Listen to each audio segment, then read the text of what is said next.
Doctor morning Baloch کون ہے اور انہیں عمر قید کی سزا کیوں ہوئی؟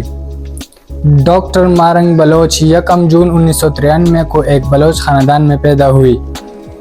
مارنگ بلوچ نے کوئٹہ کے بولان میڈیکل کالج سے MBBS کی ڈگری حاصل کی اور وہ پیشے کے لحاظ سے ایک ڈاکٹر ہے۔ مارنگ بلوچ کی عوامی سرگرمیوں کا آغاز 2009 میں ہوا تھا جب ان کی والد کو حراست میں لے لیا گیا تھا، تب ان کی عمر 16 سال تھی۔ بعد میں ان کی موت کی خبر سامنے آنے لگی جس کی وجہ سے مارنگ بلوچ انسانی حقوق اور لاپتہ افراد کے مسائل میں سرگرم ہو گئے۔ وقت کے ساتھ وہ بلوچ یکجہتی کمیٹی کے مرکزی رہنما بن کر سامنے آ گئے۔ 22 جون 2026 کو کوئٹہ کے اینٹی ٹیررزم کورٹ نے مارنگ بلوچ کو عمر قید کی سزا سنائی۔ عدالت نے انہیں جولائی 2024 میں گوادر میں ہونے والی احتجاج میں FC اہلکار شبیر بلوچ کے قتل کے مقدمے میں قصوروار قرار دیا۔ دوسری طرف مارنگ بلوچ اور اس کے وکلاء نے عمر قید والے فیصلے کو مسترد کرتے ہوئے اسے سیاسی بنیادوں پر قائم مقدمہ قرار دے دیا اور کہا کہ وہ اس فیصلے کے خلاف قانونی جدوجہد جاری رکھے گا۔ دوستو، آپ کو کیا لگتا ہے کہ یہ مقدمات سچ ہے یا مارنگ بلوچ کی آواز کو دبانے کی کوشش کی جا رہی ہے؟